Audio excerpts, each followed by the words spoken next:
பாமகவுடைய நிலைப்பாடு கூட்டணி அமித்ஷா அது பாட்டாளி மக்கள் கட்சியை பொறுத்த மட்டும்தான் அதான் அவங்களுடைய உள்கட்சி பிரச்சனை. அது முன்னே அவங்களுடைய அப்பா, அவங்களுடைய மகன், அவங்களுடைய சொந்த பிரச்சனை. அதை பத்தி நம்ம எதுவும் கருத்து சொல்ல முடியாது. திராவிட தலைவர் இதே காமராஜர் பல்வேறு கட்சி பொதுவா மறைந்த தலைவர்களையோ அல்லது அடுத்த கட்சி தலைவர்களையோ யாரும் மாதிரி மரியாதையோடு கூப்பிடுவதுதான் நல்லது. அதுதான் தமிழக கலாச்சாரம், பண்பாடு. பெங்களூர்ல அந்த பெங்களூர்ல இறந்தது மிகப்பெரிய ஒரு வருத்தமான ஒரு செய்தி. அதுலயும் நம்ம தமிழ்நாட்டை சேர்ந்த திருப்பூர் 28 வயசு அமேசான்ல ஒர்க் பண்ணக்கூடிய அந்த பெண், திருப்பூர், அவங்க பூர்வீகம் திருநெல்வேலி.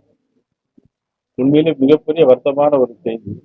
ஆனா இதே மாதிரி 10 மடங்கு அதிகமா மகாராஷ்டிரா மாநிலத்தில் நடந்தது. அங்க ஒரு சம்பவம் கூட இல்லை. காரணம், ஆளுங்கட்சி ஒரு கூட்டம் நடக்கும்போது அதுக்கான தகுந்த பாதுகாப்பு ஏற்பாடு பண்ண வேண்டியது ஆளுங்கட்சியுடைய பொறுப்பு. ஆனா அதை மனோஜ் தங்கராஜன்கிற ஒரு அமைச்சர் பதில் சொல்லியிருக்காரு, கோயிலுக்கு கூட்டமா போகக்கூடாதுன்னு சொல்லியிருக்காரு. ஆக பெங்களூர்ல நடந்த விஷயத்துக்கு அவர் பதில் சொல்லணுமே தவிர கோயிலுக்கு கூட்டமா போகக்கூடாதுன்னு சொல்றாங்கன்னா எதை மனசுல வச்சுட்டு சொல்றாங்கிறது தெரியல. இதெல்லாம் பொதுமக்கள் புரிந்து கொள்வார்கள். தேர்தல் அவங்களுடைய வெளிப்பாடு நடக்கும். எந்த கேள்வி கேட்டோமோ அந்த கேள்விக்கு தான் பதில் சொல்லணுமே தவிர பட்டுக்கோட்டையை வழிகேட்ட கொட்டப்பாக்கு வேலை என்னங்கிற சொல்ற மாதிரி மனோஜ் தங்கராஜனுடைய பதில் இருக்கு. நாளைக்கு அமித்ஷா வர்றாங்க, ஏற்கனவே இன்னைக்கு இரவு மதிப்புரிய உள்துறை அமைச்சர் அமித்ஷா அவர்கள் இன்னைக்கு மதுரையில் வர்றாங்க.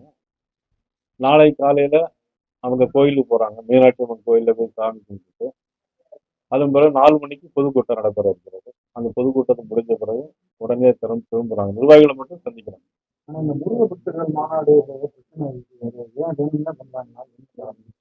அதாவது ஏற்கனவே அறநிலைத்துறை அமைச்சர் ஏற்கனவே சொல்லிட்டு தான் இருந்தாங்க.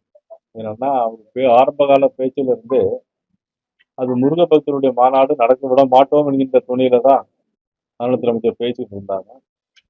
அது எங்களுக்கு தெரியும் அதை பற்றியும். ஆனா அவங்க கொடுத்திருக்கிற கோரிக்கை என்னன்னா, காவல்துறை ஒலிபெருக்கி பயன்படுத்தக்கூடாது, அப்படி பல கருத்துக்களை சொல்லியிருக்காரு.